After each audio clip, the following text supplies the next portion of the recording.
someone has shared their screen, so you can share your screen again. Yeah, Okay, also a kind request to everybody, please turn off your mic and your videos because otherwise there will be an echo in my voice. So can everyone please turn off their mics? Thank you. All right. So today's session is going to be on sustainable lifestyle as we are working with the Ministry of Environment, Forest and Climate Change on Mission Life.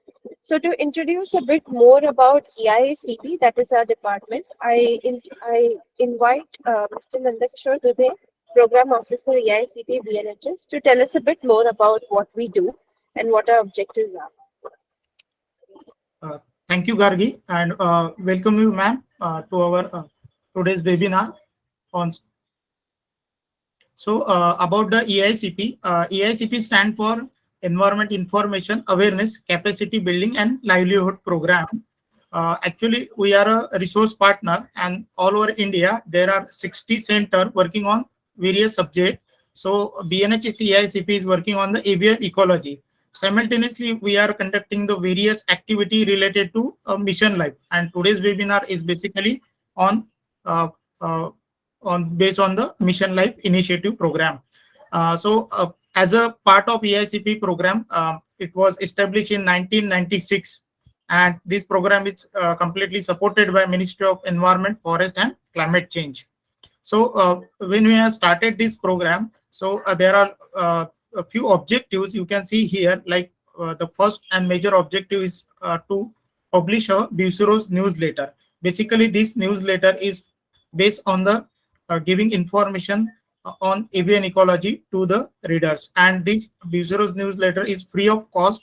Those who want hard copy or soft copy, you can just send an email to us, so we will provide you the either hard copy or soft copy. So BNHS EICP membership is a completely free of cost. Again, another thing which we have maintained is our data bank. We have a huge database on avian ecology, like references we have more than 23,000 references we have collected through the various journals like JBNHS, then Hornbills, then Indian Birds. So this is your huge database. So it will useful for the researcher, scientists, those who write on the articles or research paper on avian ecology. Third thing, we regularly organize the Green Skill Development Program. Basically, this program is for the unemployed youth, and once the youth has got this opportunity, like we have already conducted the 4 GSDP courses like bird identification and basic ornithology course, bird migration course, KBA, key biodiversity area. Then fourth one is a PBR, people biodiversity register. We have trained around 137 students, and right now few of them got a good job in the relevant subject. So these are all about our objectives. I request Gargi, please continue the session. Thank you, sir. So to introduce a bit more about today's speaker, she's Mrs. Usha Lachungpa, and she's a governing council member of BNHS.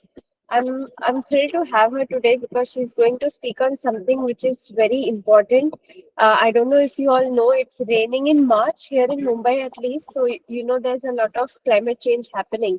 But we are always wondering what we can do from our side. So today's session is a small initiative towards living a sustainable lifestyle. And Mrs. Usha Madam, she joined BNHS when she was in class 12. And since then, she has been engaging in the projects and after completing her education. So then she moved to Sikkim and she has been working on high altitude biodiversity for 31 years before retiring as the Principal Chief Research Officer and Additional Director, Sikkim Biodiversity Board. So I think without any further ado, I invite our speaker for today to please continue with her session and give us knowledge about how we can go towards a greener lifestyle. So I invite you, ma'am. Thank you.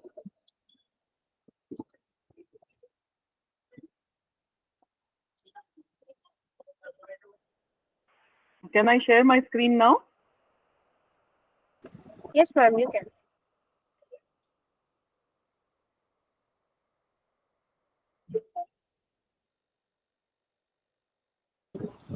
Also, kind request to everyone once again, please switch off your mics and videos when the speaker is giving the presentation. We will open the session for question and answers at the end. So you all will get a chance to ask questions. You can type it in the chat box or we can have a discussion. Thank you. Can I begin now? Hello? Yes, ma'am. Yeah. Thank you. Hello, everybody.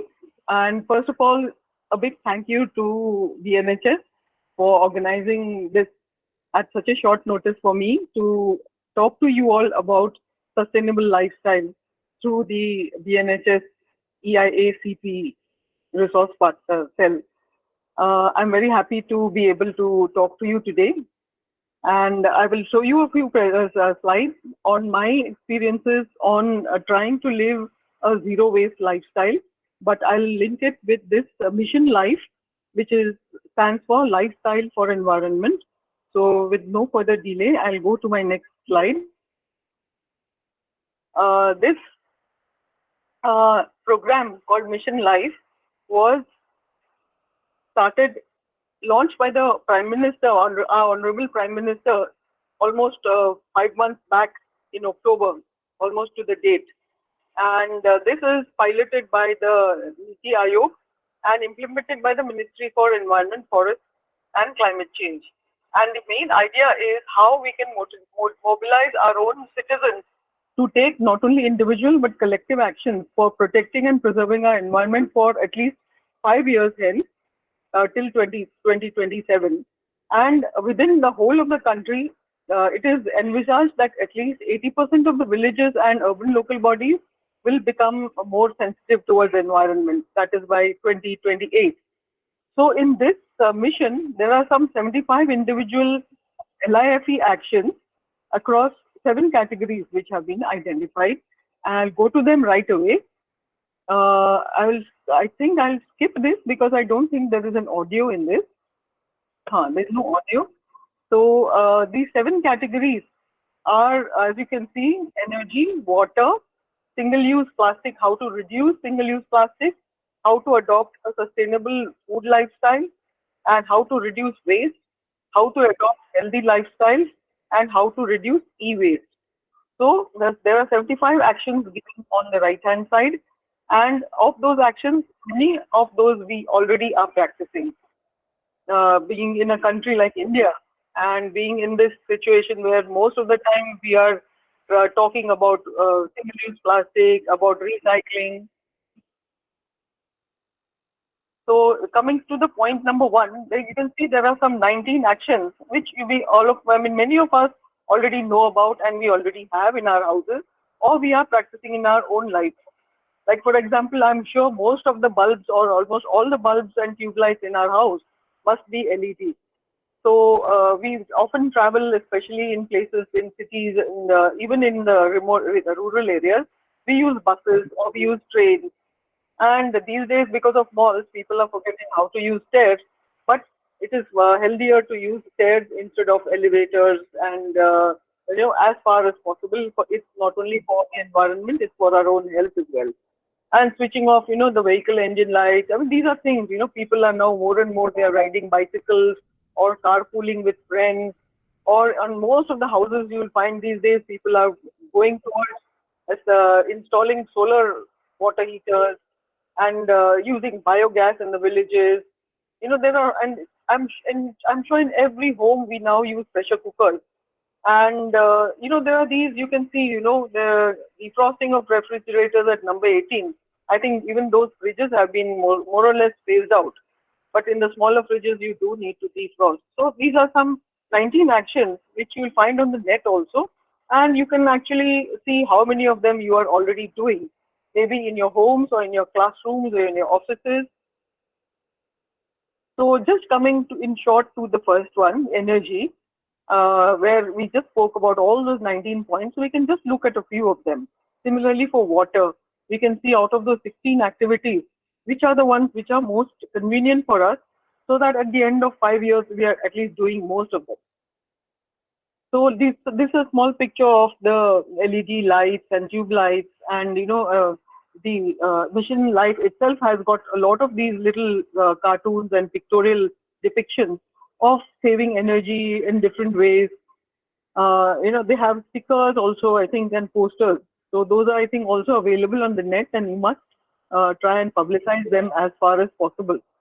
Now, when it comes to saving heat energy, I've always been told by my mother, who was growing up in a village, that it is better to use steel instead of aluminium, because we often say that if you cook something, sour in an aluminium bartan, then there is every opportunity for the aluminium and the chemicals to leach into the food. So if you look at that, even if you look at the different, items given here, yes, I mean, aluminum does have this ease of cleaning and it's also cheaper. But if you look at steel, it retains heat for a longer time and it's very durable. I'll show you pictures of, the plate in which I've been eating food since my childhood. Since my mother had started serving me food in a plate, I still, at the age of 63, I still eat in that plate. And after me, my daughter is going to be using that. So that's what she's told me. And even in lifespan, I mean, that's what I said just now. Steel lasts forever almost. Health and safety wise, also there is not much chance of anything leaching into our food. So if you can see the different items that are given on the left hand side, these days a lot of people are using cast iron, and it's coming back into fashion. And slowly we need to phase out the use of aluminium. So there is a lot of plus and minus. So I think these days people are more sensitive towards their health thanks to COVID. So looking at not only health but looking at saving energy, heat energy, all forms of energy. So we should try and decide for ourselves which is the best option for us and for our health and for our environment. For example, we all know that Teflon coated this non-stick cookware is very popular in the market, but we also know that the moment it is used and it gets scratched and it becomes old, we still use it. But we should remember that it is not just energy saved, but it's our health lost because it's toxic.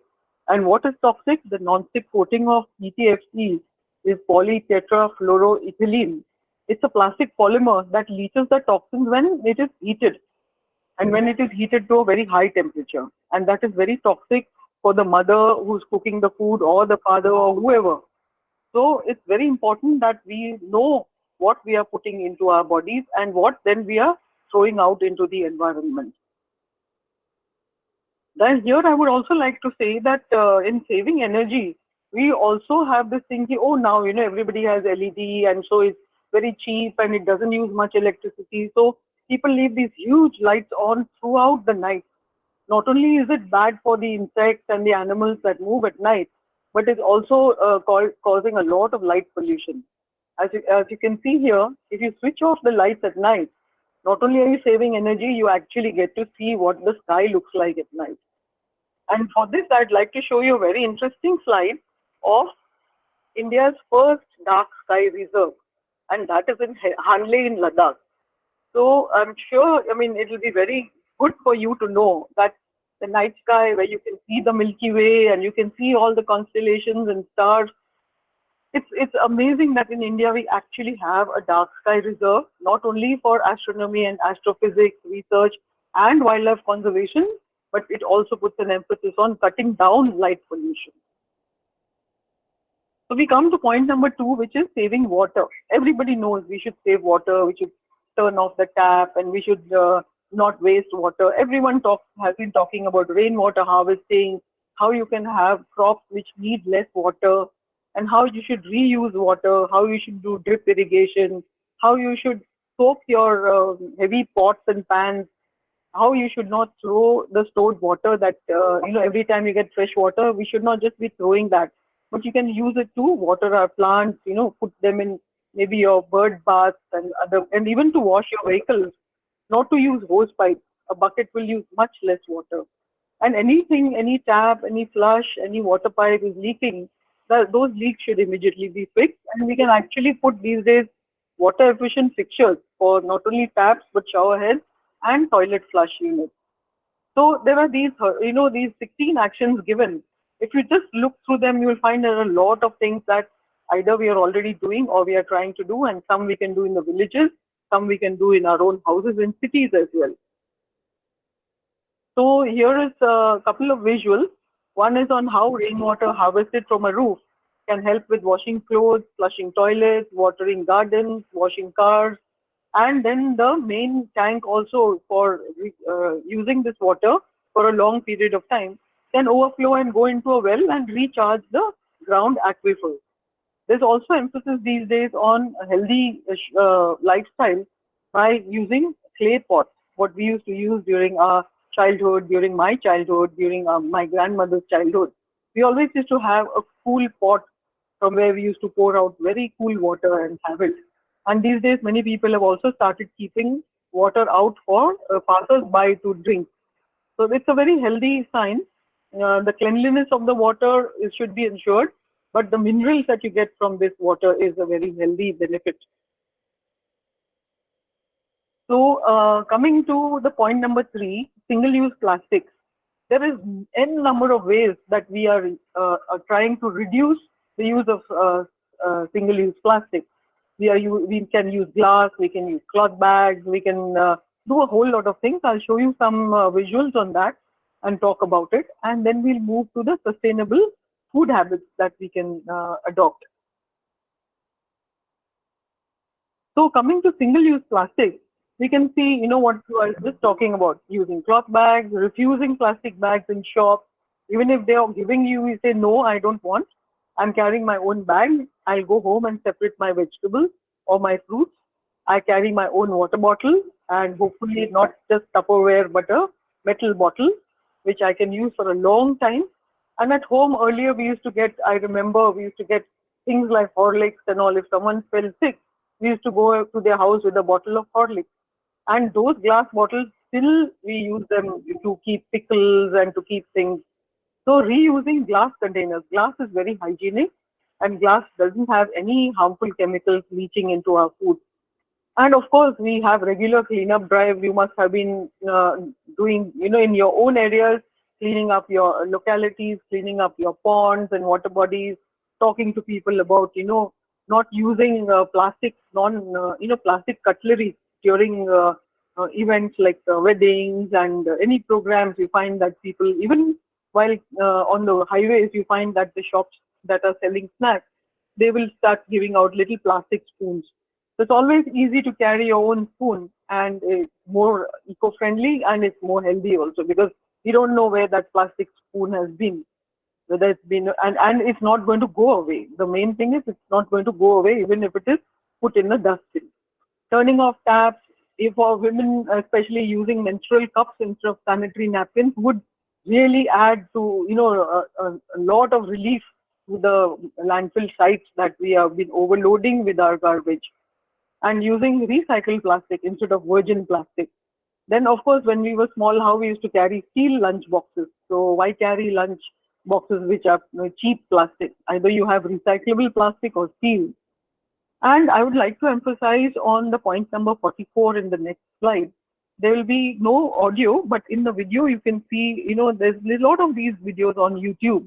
I've taken one of them and one I made of my own in my house, how to cut a plastic bag, which is something that a lot of us with really not thinking about it are not doing. So a simple thing, and even at home, I try to use a bamboo toothbrush. So we have something, I live in Sikkim, so we have something called a Himalayan cleanup from Ladakh to Arunachal Pradesh. On one day in the year, we try to organize cleanups across all NGOs, schools, offices, everyone tries to participate in their own areas and try to do cleanup, but not just cleanup. Not only do we collect the waste, we segregate it, and after segregating it, we do a brand audit. A brand audit means you find out which ones are the most polluting companies that are dumping their garbage in our area, in our pristine Himalayas. So there is this little campaign called, Break Free from Plastic, and not to use these small sachets and just throw them around, because if you can throw them even in a dustbin, they do land up in the minefield of landfill sites, from which there is no escape for that plastic and no escape for the environment. So how do we open even, say a small pack of chewing gum, maybe just two happy dents in it maybe, but we just rip it open with our teeth, spit out that little bit of plastic, and then we eat the chewing gum, and then we throw the other piece of plastic. So that's two pieces. And it's the same for all small sachets and even for packets of milk. So I'll show you this video, which doesn't have sound, the sound is not showing, but you can see the from the actions what is how like different people are trying in their own way to reduce the use of to reduce the two pieces of plastic instead of one. So how do you open a packet of milk? Normally people would just snip off the top and pour off the milk. So here this lady is saying that we should save our Mother Earth by just making a small cut in the plastic and pouring out the milk. So what will happen is, it's at the end of the thing, it's a reusable plastic. It's a good quality plastic that can be recycled. So that's how you pour it out, and you are left with only one piece. Now this doesn't is not true only for packets of milk, but also for packets of chips, for other dals and all we get at home, poha and whatever. We can always cut the plastic the right way by cutting only one side of it. So how is that to be done? This lady will be just showing that. So supposing it's a packet of milk, then that's the way you cut it, so you can pour it out. But if it is a packet of chips, then she says that you make a cut, and then you just slide your scissors on one end, and so you have only one piece of plastic. So isn't this a good way of not having to throw two pieces of plastic, a small one that never gets recycled and a big one that may get recycled? So here I have a small video I made in my own house. So I bought some mushrooms, and then I used a pair of scissors to make a small nick in one side of the plastic and opened it only on one side. So what do I have? I have an open piece of plastic. I know it's very wrong to have these mushrooms packaged this way, but at least if I have to dispose it off, I have to throw only one piece of plastic. I am trying to avoid even this by seeing if I can buy mushrooms loose, and that would be a much better option than these harmful pieces of plastic. But see how in my own house, I am not opting for buying a very chic looking set of bottles to keep my masalas in. I'm trying to use whatever I've been having, over the last many years, maybe the last 20, 30 years. You can see I have glass bottles, I have plastic bottles, which come, when guests come with some gifts and all that, or I have the Tetra Pak bottles. And I also have like plastic pouches, glass again, tin, Tupperware, as much as possible. I mean, I just have these in my kitchen, and I know exactly what is where because they are so totally different. If there was just one set of very fashionable looking bottles or steel or something, I wouldn't be able to see what's inside, and I would have had to throw all of this if I was not as sensitive as I am these days. So you can see this is also my kitchen shelf in my village in the north of Sikkim, in a place called Lachungpa, from where my surname comes, Lachungpa. So here you can see during my wedding, my mother and relatives had gifted me steel kitchenware. So I'm still using it. And then of course there is metal, there is again plastic, and you can see, there is glass, there is Tupperware, there is an areca nut spoon here, which I use to just take out the masalas. And I've labeled these little bottles of, medicines that I finished using. So I can have my own kitchen completely. I'm trying to keep it zero waste. And even if it comes to reducing plastic waste on food, at home we used to make a lot of snacks for our different festivals. I mean, India is the glorious land of festivals. And these days, I mean, I would see is a clear difference. We had gone to a school for the same this Mission Life program, and in the school they served us these snacks and these snacks. So I was able to show them that these snacks would have come out of a plastic bag, but these snacks have been made by somebody and can be stored in a box like this. So how in our own life we can take individual actions to reduce the plastic in our lives, which we all know is harmful. So here are some more examples of reusing a bottle of honey, or bottles of turmeric, masalas, and other empty bottles. So it is in our power, we can say no. We can say we shouldn't say, okay, I'll take it today. But we all know that using plastic bags is harmful. So let us not do that. So all the shops have started giving out these kind of bags. This is also non-woven plastic. This is not a cloth bag. So let us use our own bags, which we can make from our old clothes, which we can make from our old t-shirts. And there are hundreds of projects for children these days to do these things, from old jeans, from old shirts. We should try and do that so that we don't add to this 50 billion, 500 billion plastic bags which are used globally and then thrown after just a few minutes of use. So we can use, steel bottles, we can use these non-breakable mugs, cloth bags, steel spoons, paper straws or bamboo straws, steel. And instead of packet juice, we should eat real stuff that has come from nature. I can see below that's very, very detrimental and harmful for the planet. And I have seen that in a lot of kitchens, we end up using these plastic mugs for dishing out hot water or, even making hot tea in the remote areas, in the villages. I found that the ladies in the kitchen are making tea and in these kind of plastic mugs and then pouring it out in very pretty mugs and serving it to the guests, to the child, to the old person in the house, to themselves. So that is very toxic because a lot of chemicals will leach into the hot liquid, whether it is milk or water or tea, anything. So better to use a very long-lasting steel jug, which will also go.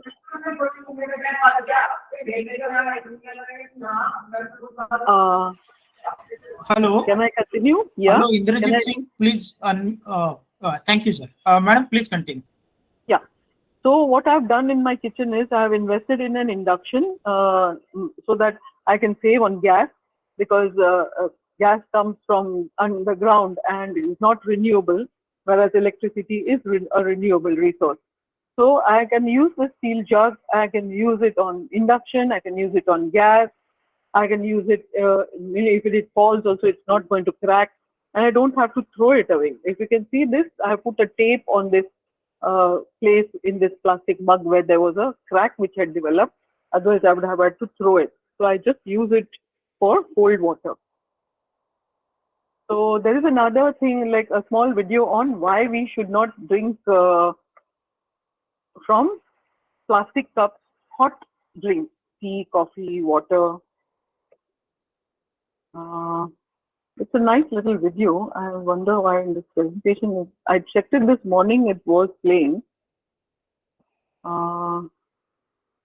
There is a lot of hot tea, coffee in plastic cups. What we think are even paper cups has got a thin layer of plastic. And there are about 5 kinds of chemicals that leach into the liquid. So if I can show you that.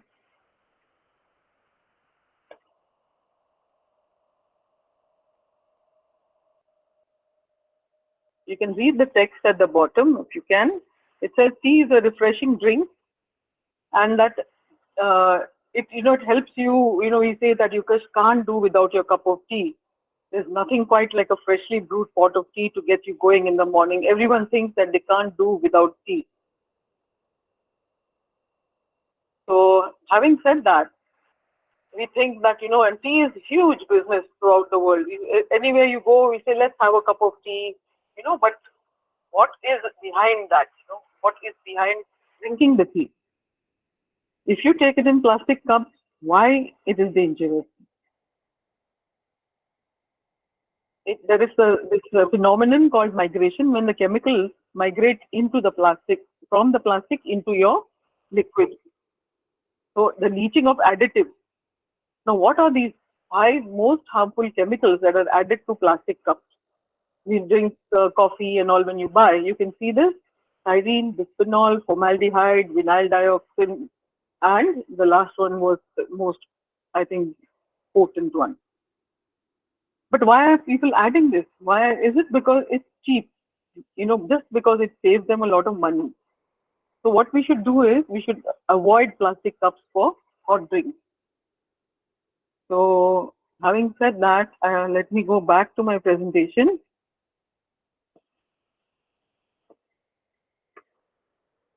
So what I have invested in was, it will be a little expensive in the long run, but I have a tea bag which is of steel. Instead of this tea bag, which is still like non-woven plastic, which will release microplastics into my tea.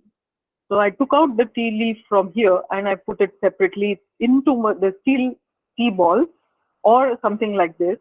Or we can even use, these days we have a lot, everyone uses steel tea strainers in their kitchens.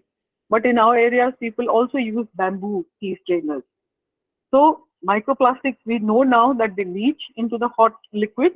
So we should avoid tea bags because they are also plastic. And we should avoid plastic cups. We should avoid paper cups because they have got plastic lining. So it's often better to carry your own. Here is a slide where I wanted to show, this is my grandmother's stone pot, a pot made of granite, which is quite common in the old days, and now it's coming back into fashion. And then, of course, I use steel kadai, or anodized aluminium. So I am trying to see I can use something that will not need to be thrown away or discarded. Even small things, if I go to the shop, I can carry my own little bag and put my dal and my other grains, and I can bring it home without even the need for a brown paper bag. So on the BNHS Envis website, I found these beautiful cartoons, I mean these pictures, which are very, very, correct in not having text, but just you can see, why we actually discourage even the use of tissue paper. These days you go anywhere in any hotel, first thing they'll come and give you is a bunch of tissue paper. Or if they don't give, people will ask. So instead of that, carry your own kerchief, use a towel instead of toilet paper in your home. We all know that paper comes from trees. So why should we add to the burden on the planet? So I don't, what we say, that I don't want to be a dharti ka boj. So instead of, styrofoam, now this is banned in Sikkim, but it's not banned elsewhere. So hopefully it gets banned soon. And we can use metal tiffin boxes or lunch boxes. And this is what I've spoken about, the cutlery. These days there's even edible cutlery that we can avail of if we have enough money, but it's a wonderful concept.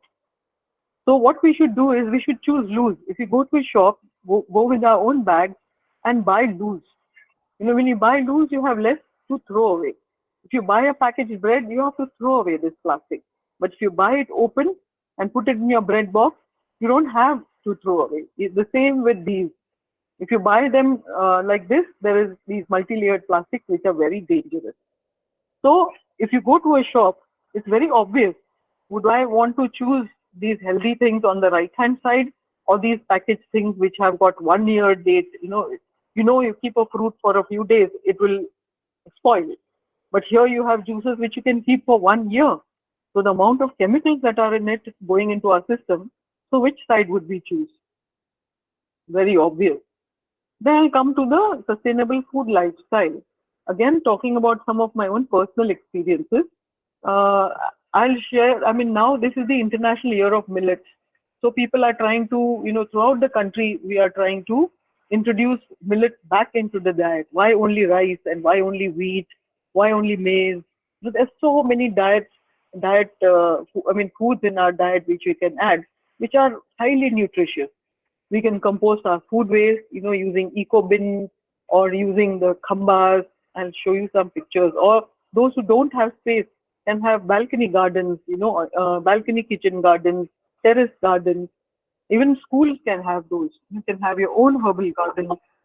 So I would like to also emphasize on preferring locally available and seasonal foods instead of having California apple. Why not have our own Kashmir apple? Things like that. And using smaller plates. Why I've highlighted is because something I'm trying to do in my own life. So this is the millet mela which had happened in Gangtok in Sikkim. So people say that, oh, there's only one kind of millet, but which is called a foxtail millet. But no, there are many, many different types. And in these areas, Pune and Bombay and all, we can get things like jawar and bajra and a whole lot of interesting food grains that are not rice, not wheat, or not maize. So here are some of the, these kinds of millets that we find in Sikkim. And we have their nutritive analysis also done, which is actually going to help people to understand. These days, children, people, they read what is the nutritive analysis, what is the nutritive content of so and so food that they are buying. So these are some of the physical samples of that which were displayed. So many different types of grains and so much variety, so many more extra nutrients we would get in our body and make us more fit and more immune to disease. And when we finish that, then we can always give it back to nature. We can compost whatever food waste we have. Like for example, on this left-hand side, on my mother's veranda, there is this clay pot khamba. And you put all your waste in the top thing. When it gets full, you have to add some bio, I think they're called uh, effective microbial organisms. So you add a little bit of powder of that. When that finishes, it goes down, and then you keep on bringing the pots up. So at the end of all three pots, the last two pots have this wonderful flat compost, which my sister uses here in her garden at Pune on her terrace. And she gets so many vegetables that they actually get tired of eating them sometimes. So it's a wonderful concept where you have your own food, you know it's chemical free, you know it's organic, and you can then have a healthier lifestyle. In my own place, what I do is I even try to use the edible flowers. These edible flowers, I kept them out in the sun so that the bees could come and take whatever pollen and nectar they wanted. These are mustard flowers, and this is this garden nasturtium, which is called tropaeolum. So in the evening when they dry up, then I just put some mustard oil and salt and I put them in the bottle and see how attractive it looks. This is from my own garden. These flowers would have just finished their flowering after the bees, and then there is no way I can use the seeds because there's not so many of them. But I'm trying my best. So how I tried to use my own glass bottles and the flowers from my own garden. And here is my childhood plate. I've eaten in this since I can remember. I'm still eating in this. And this I know will last me and my generation after me. This might break, but still it is safer than having a plastic mug. So this is an adult plate, but I will only take as much food as I can because I have been taught by my mother not to waste food. And food waste is a crime because there are people dying in our country without food. So when we waste even one grain of rice, it's a crime that we are committing against humanity. A farmer has probably, spent his whole life to taken his children out from school to guard his crop, then sat in the rains, and then sat again, drove off animals and birds, then harvested it. Did a whole lot of hard work, trucked it to the trains and then go downs, and then those trains have gone hundreds of kilometers, thousands of kilometers to bring that grain of rice to my plate in the ration shop where I have to go and buy it. Such a long journey for a grain of rice. We just can't afford to waste food. If we don't, we know how much we can eat, then we should not take extra. Similarly, when you come to waste reduction in the villages, I've spoken about biogas. So there is some scheme called Gobar Dhan. But at home, what we can do is we can segregate our dry and wet waste. Now, why I'm saying this is because not only can we do these 11 Swachhata actions, like recycling, reusing, segregation, even old furniture we can, make over and do again. In the villages, we can give leftovers to cattle or pigs. We can donate our old clothes, and especially we should not throw anything in our ponds and water bodies. And one big thing that is coming up these days is not to let our pets defecate in the public spaces. It's very unhealthy and it is very unethical to do that. So some of those things I'll just show you, like, how it's better to eat this colorful food in your diet instead of pale packaged food with lot of wastage to throw away. Even here, you can see nature made, there is no waste. Whatever we throw would compost and would make our fresh batch of vegetables healthier. So what we did in the Himalayas was we did something called a Himalayan cleanup, in which at the end of it we compiled data from all the Himalayan states from Ladakh to Arunachal, and we found the top 5 items that were maximum discarded by people were multi-layered plastic. All these chips and kurkure and YY and a whole lot of stuff is single-use plastic, which cannot be, not single-use plastic, multi-layered plastic, which cannot be recycled efficiently or at all. And single-use plastic, people just throw because there's nowhere else nothing else to do after it's used. Whether it's spoons or whether it's plates, it just ends up in our garbage. So are we choosing convenience over our planet's health and over our own health? That is a question that we need to ask ourselves, because this is what we are passing on to our children. And we are making our children suffer for what we think is a luxurious life. So the third top collection we did was PET bottles, whether it was packaged drinking water, whether it was, and this is all of us who have been doing these activities. So when we segregated them, we found out that, things like these waste audits found that the fourth plastic was these. These are the other plastic items which really don't fit into the category of PET or multi-layer, like even Tetra Packs don't come in that. So these have absolutely no way of being recycled, and so this is a sweet that children are given called Kinder Joy. The truth is not so joyful at all. The bad design choices are ruining our planet, which is a hard fact we need to accept. And the fifth largest polluter was Tetra Pak. Whether it was fruit juice, whether it was milk, whether it was lassi, everything was, not getting recycled. Globally, only 18% of Tetra Pak, so almost all of it is not recycled. So when we found this out, we made an audit result, and we showed that it's a litter fest. It's a festival of litter, where Hindustan Coca-Cola was the top polluter, followed by PepsiCo, and followed by Britannia, ITC, Hindustan Liver, Nestle, Dabur, Mondelez India, Perfetti, a whole lot of this, Bisleri, Patanjali. I mean, you can see this list, even Parle, Haldiram. So these were the ones that were maximum polluting our Himalayas, which we think are the abode of the gods. A lot of plastic goes in, hardly or nothing comes out of the Himalayas. It's all lying there, polluting our landscape. But the awareness is there now amongst the younger generation, with a lot of now talks going on and actions being proposed. So children are doing this. So the school we visited recently is a small example of how they are trying to recycle old tires. So coming to a healthy lifestyle, now we all know that if we are sick, then we'll end up we spend a little money on eating fancy foods and luxury, what we think are luxury foods, and then we spend lakhs of rupees paying the doctors and the hospitals after a few years, because we are suffering. So not only we suffer, our whole family also suffers, not only physically, mentally, but also financially. It's very, very important these days to have a healthy lifestyle and encourage what is there in our traditional food habits to bring it back on the table or in our life. And lastly, I'll talk about there are 4 points on e-waste, electronic waste reduction. So healthy lifestyle way, there are some 9 actions which are proposed, and many of them we are already doing. We already eat things like ragi, and we take things like pudina and tulsi already in our diet, and there are many more that people have started consuming these days.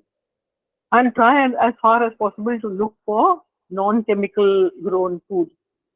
So if we talk about these, like neem, talk about tulsi, mint, curry leaf, a lot of stuff is already there growing in our own sometimes households. So one important thing is to avoid purchasing products made from skin, tusks, and fur of wild animals. This would be a huge, event that we would be doing for protecting our planet. So of these healthy lifestyles, I'll just show you and scare you a bit on what we are doing, what junk we are putting in our body. So we all know earlier we used to have these dabbas where people would just put in a paper packet and sell us chips, which we would bring home. We didn't have things like YY and Kurkure and Uncle Chip. So this is a lifestyle which is like local and fresh. So we are not only eating fresh, we are also saying go local, go local. When we have like God-given packaging, why do we need plastic packaging at all? Even oranges, a lot of our foods already come packaged by nature, and we should respect that. Even the peels of bananas can be used in as high nutrient compost in our garden. So as I said, International Year of Millet, it says the motto is like, let's eat right. So here you can see ragi mudda as it's called in South India, and in Nepali the same thing is called kodo ko dhero. Now this is ragi and it's called kodo. So this is called kodo ko dhero. So everything we see here is growing in our own farms and in our own angan, and something we should be able to enjoy more these days, not just as a fashion food when you go out, but you should try and make it a part of your daily diet. Now here is the scary part. Tell me, or you discuss amongst yourselves whether these are healthy lifestyles we are following. When we feel cold, we feel hot, we just reach out for and buy a bottle of Coke. But if you read the small print on the bottle of Coke, it clearly says what it contains. And if 4 spoons of 4 grams of sugar make 1 teaspoon, the calculation comes up to 20 teaspoons of sugar in a bottle of Coke. So it's not only good for the waste, it only creates a lot of waste. And similarly, real juice contains 6 teaspoons of sugar.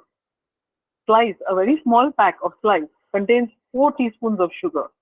It is said that your daily allowance of sugar for a child and a woman is about 6 teaspoons, and for a man it is 9 teaspoons. But here, with just 1 pack of juice, you are completing your whole day's quota of sugar. So real, I would say, is fake, and its slice is a slice of your life. This is something that was done by NGOs like WWF and this Mr. Roshan Rai. These are programs organized in Sikkim for high altitude villages in East Sikkim. So as you can see, you can't put the sugar in here, so they put it here in a bag just to show how much sugar is there in this packet, and the quantity is written outside. This is the same one, this slice. Now Pepsi, coming to Pepsi, Pepsi has 16 spoons of sugar. How much sugar you want in your drink? Har ghoot mein plastic pollution. Or Appy. Appy is also very tasty. I used to love it. Even now I feel like taking it, but then I say if I drink it, then I have to throw it somewhere. So I'd rather not have it. I'd rather have ganne ka juice, or I could rather eat a whole apple instead of Appy, which has got 5 teaspoons of sugar in this little packet. Or Maza. Maza deta sugar saza is what some of the children had worked out these slogans. 4 teaspoons of sugar. So not only cavities and obesity, you're ruined for life. So these are the close-ups of that. So please have a good look and decide, is this what we want our children to taste in the long run? Problems, and especially this is very popular in our area. Everybody, all young children and young adults are drinking this in huge quantities because it says it gives them a kick. This drink is called Sting, and it clearly mentions on the bottle, like it says on the cigarette boxes, it says not recommended for children, pregnant or lactating women, persons sensitive to caffeine. Why? Because it contains a lot of caffeine and non-caloric sweeteners. That's also very harmful for health because they are chemicals. So it says Sting Energy, stings the heart. So when you check it, these are all the chemicals that are there in this little bottle of Sting. And the side effect is caffeine overdose, which can lead to palpitations, hypertension, calcium deficiency. Your bones will get affected if you take too much of this drink or take it at all. And the bottle is Pearl Pet. It's a PET bottle. So again, not Pearl Pet, PET bottle. So again, it's another thing to discard. So I checked on the bottle, on this bottle. It says it has sugar 15 grams in 100 ml. 100 ml has got 15 grams. Now 15 grams is, if 4 grams is 1 spoon, 15 grams is 3.6 spoons in 100 ml. So the one bottle has got 250 ml, the smallest bottle. That means 250 ml bottle has got 9 teaspoons of sugar. 9 spoons of sugar in just one bottle. Whereas the daily allowance for a human being is 6 to 9 grams only. So it's very scary because it doesn't have any other nutrients in it. It says protein 0, and it's got sodium and some additives like they say vitamin B3 and B6. Again, that's very dicey. But when you even come to Sprite, Sprite is also, now that summer is coming, a lot of people, most of you, I'm sure, you would at least have enjoyed these drinks like Sprite and Coke and Maaza and Pepsi. So if you see here, it clearly says on this bottle, it says 360 grams, has got 38 grams of sugar. Now 38 grams works out to about 9 spoons of sugar. And in this whole bottle of 2 liters, it says 53 teaspoons. 53 teaspoons in 2 liters of Sprite. Isn't it a shocking amount? I mean, I'm really scared when I saw this. So, and in these small things that children are given by their parents, it says clearly here that, 400 grams, carbohydrate is almost 68 grams of 100. And of that 68 grams, 48 grams is sugar. And 21 grams is, 22 grams is fat. So you can imagine 100 grams, what are we giving our children? Trans fat, fat, saturated fat, everything. We are giving our children nothing but, a recipe for disaster with our own hard-earned money. Something to really, really worry about. So why not support the local economy? Make if your neighborhood has got small groups, self-help groups, let them make chips, let them make local. Like here in Sikkim, we have this food called the sel roti. This is very popular. Or we go to these markets and buy the loose vegetables. Buy them in our own cloth bags. That would really help. If we eat local, we'll be eating healthy also. So in the recent program we had on Mission Life, we had the local self-help group make the sel rotis, give them with aloo dum in these leaf plates, and the ladies made these little bamboo toothpicks to eat the aloo dum. So, and we try to keep it a totally zero waste program. The last one is e-waste. Now, e-waste, we know that when we were small, our parents would repair the radios, repair the fridge, repair, everything, the sewing machine, everything was repairable. And even now, we have these service centers. So why, if we find that our electronic devices are not working, why should we throw it away? Why should we adopt this use and throw culture, which is a very Western concept to us?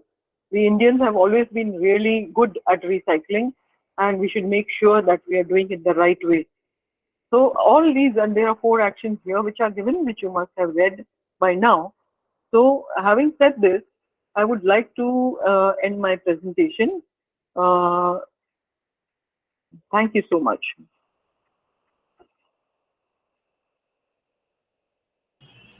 Yeah, thank you, ma'am. I think Gargi, please continue. Yes, ma'am. Can you stop presenting the screen? I will. One moment. Yeah. Thank you, ma'am.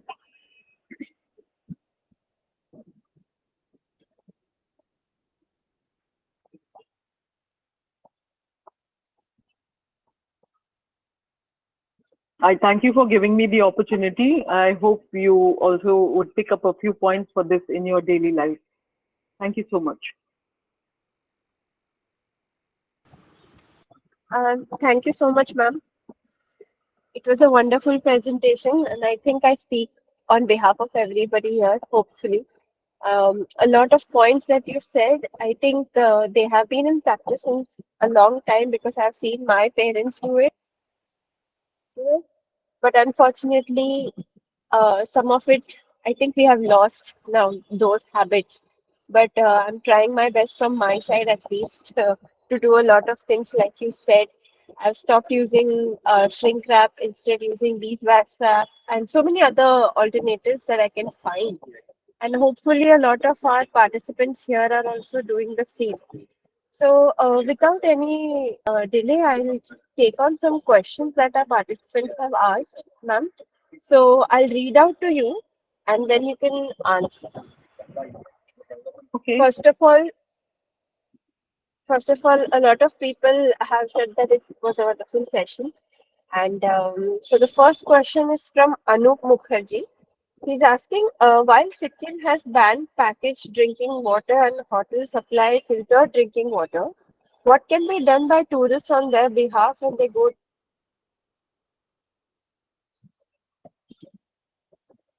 I missed the last part. What can be done? What can be done by the tourists when they go to other states? Yes, I mean they should follow the good examples that Sikkim has been trying very hard to set. Because the tourists, if they can understand that they are bringing in something that they are not taking out, then they shouldn't be bringing it in. So these days, earlier during our time, we used to carry, even in trains and all, when we used to go, we used to carry these water bottles and these water jugs for families also. So they are available still in the market. We've got a whole lot of flasks and water jugs that can easily be carried by tourists. This use and throw culture actually is something that we need to get over. The parents need to tell their children or understand themselves that use and throw culture is just not sustainable. We are leaving our children a miserable planet if we continue doing that. So there's no harm in the tourists learning from Sikkim and practicing this in other states and telling them, sorry, I don't want your packaged drinking water. I have my own water bottle. And go to the nearest place where you can fill it up at the the aquaguard or whatever. They have these water ATMs that are called these days, and fill up your own water bottle. That's the best I think we could do for starters.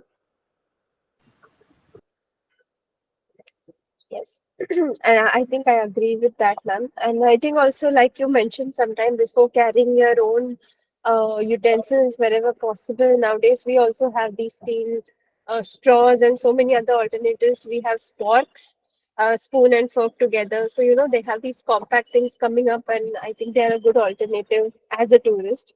So the Yes. second question is, what are your views on energy bars like yoga bar or granola? And somebody has also mentioned good and chana, which can be an alternative. Absolutely, absolutely right. I mean, these energy bars, everything. When we were small, we used to make our own, like, shingdana chikki, and we used to make it and have it. Now, energy bar is a very highbrow concept where we think that by eating it, yoga bar, we are doing something great. It's just have a handful of groundnuts, have a piece of good, and you are don't have anything to throw away, but you're only putting nutrition in your body. I don't like the concept of energy bars or yoga bars or granola. Granola is not an Indian concept. We have far more healthier options handed down to us over generations, which we should make fashionable now.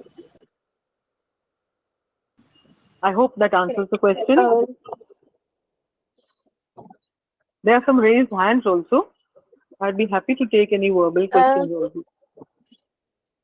okay, so before that, just to let you know, ma'am, a lot of people have written that thanks a lot for the session and it was wonderful and knowledgeable, and I completely agree with them. So if somebody else has a question that you want to directly ask, ma'am, then you can please unmute yourself one by one, and we'll take a maximum of 4 5 questions. So, does anybody want to ask any Yes, question? ma'am. I'm Okay, Kavita ma'am has yes. wants to ask a question. Thank you so much, ma'am, for such a informative session. I have just one small request with you. Uh, since I'm a teacher, your presentation is really good. So will you please share it with us so that I can educate my students and I can screen it to them during my classes? I would love to do that. I mean, I'll just share So the much. presentation with BNHS, and you can collect it. I Thank you mean, you so can. much, ma'am. I've given my email ID in the chat box. Thank you Okay. so much, ma'am. You're welcome. Sorry to interrupt, but we have also recorded this session, and it will be going on YouTube of BNHS-EIACP, so you can access it whenever you require. Yeah. Thank you, ma'am. Thank you so much, ma'am. But I'll appreciate Thank the you. PPT because that's easier for me to, stop and use screen and emphasize the way you have told to us. Uh-huh. Thank you, Usha. You're Thank you so welcome. You're much. welcome. I would love it if the presentation was useful. People found it useful and shared No, it ma'am, widely. it's so informative. It's really so much informative. The things we simply ignore, and just with the modern lifestyle, we are ignoring all these things and ruining our own health. Yes, Thank you, I ma'am. agree. Welcome. Indrajit Singh, would you like to ask a question? You have raised your hand. Ma'am good afternoon ma'am. Good afternoon. Yes, sir. आपको ma'am question पूछना था? जी ma'am, हम अपने यहाँ पे गाय के गोबर और एग्रीकल्चर वेस्ट से कुछ प्रोडक्ट बनवाते हैं। जो ग्रामीण महिलाएं हैं, स्वयं सहायता समूह हैं, उन्हें ट्रेनिंग देने के बाद अब हाँ, इसकी मार्केटिंग के लिए आप थोड़ा गाइड करेंगे तो बहुत अच्छा रहेगा मैम।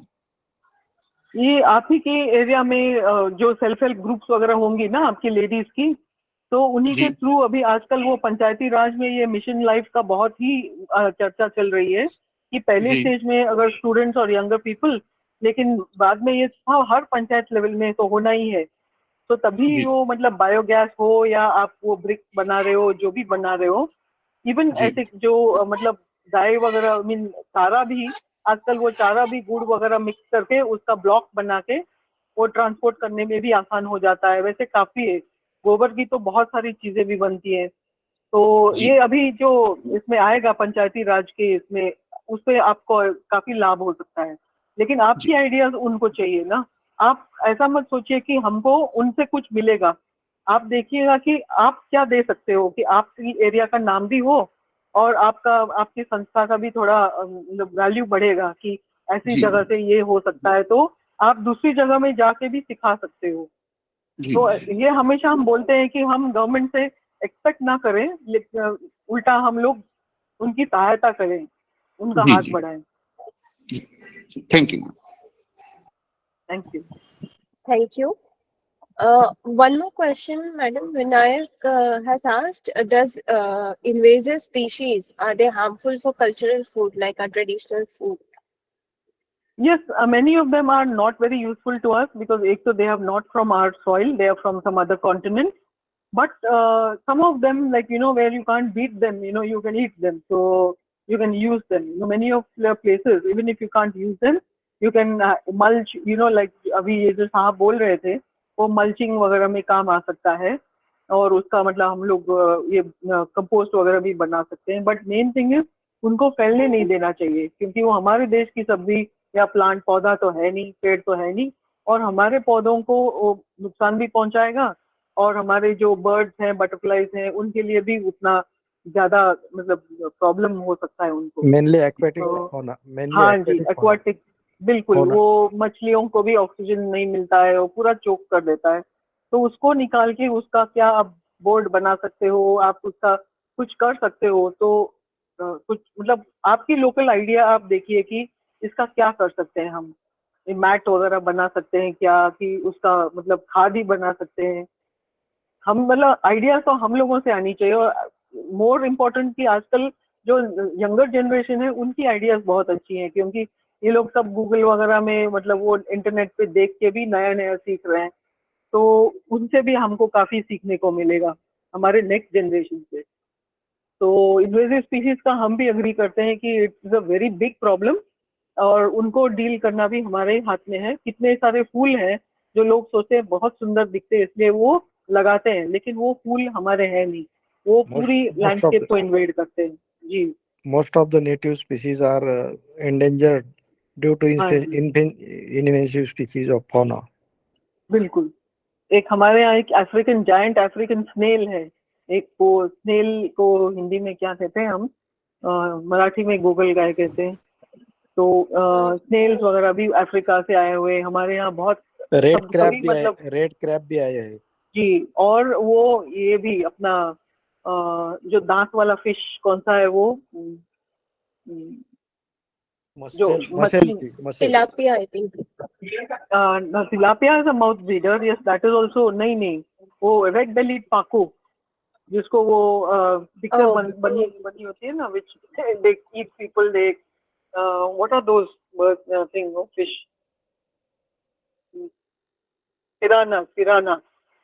पिराना मछलियां भी अभी इन्वेसिव हो रखी है. रेड बैलेट पाको इज वन ऑफ द पिरानास, जिसमें मूवीज बनी है कि वो पानी में कोई गिर गया तो उसको खा दिया टाइप का. वैसी मछलियां हमारे पानी में इन्वेसिव हो रही हैं. तो it's very dangerous. You are right, आप ठीक कह रहे हैं. Thank you, madam. Okay, one more question. Wastewater. Ji, Aaradhya, you want to say something? So the question. No. Piranha is a fish of Amazon River, na?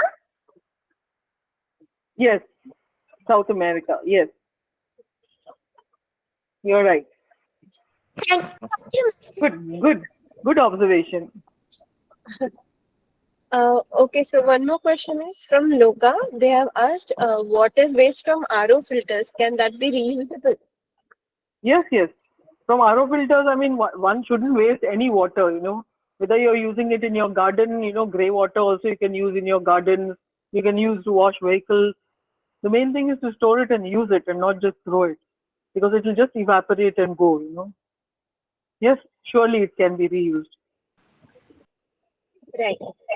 Okay, ma'am. So I think that's all the questions. If anybody has any other question, that if not now, later on, you can always write to us, and Usha ma'am will be happy to help you.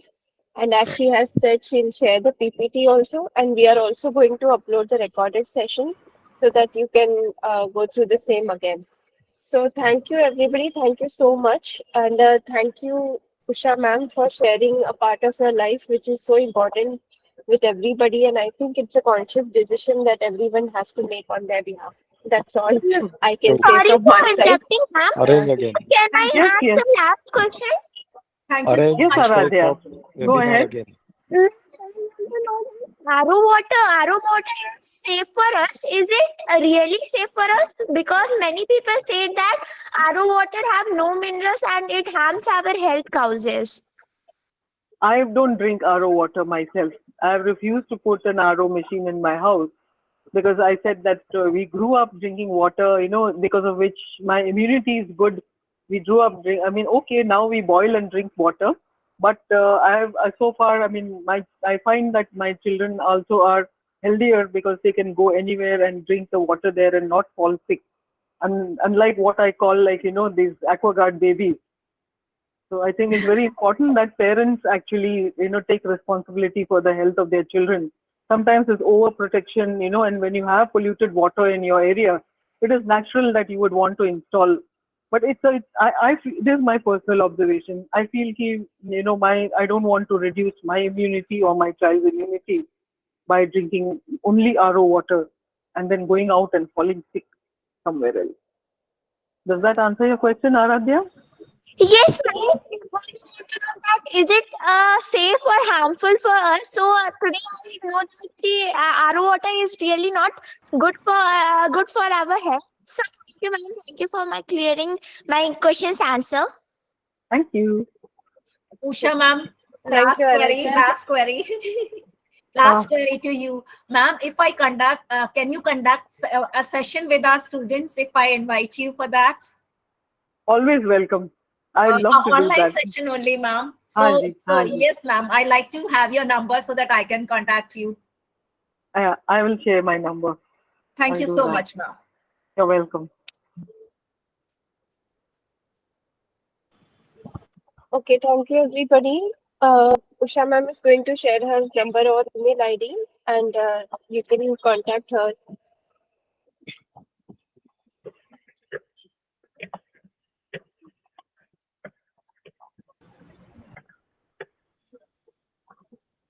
Hello, Gargi. Yes, sir. Okay. So now we have to conclude the session. Yeah. Yes, sir. Usha ma'am is just typing her email, and after that, I will be ending the call. Okay, Kargi. Thank you. I hope everybody has taken a look in the chat. Usha ma'am has given her email ID and phone number. Just in case anybody misses, you can always contact us on EICP email, and we will provide you with her email and contact. So thank you, everyone. Thank you for attending this session, and thank you, Usha ma'am, once again for sharing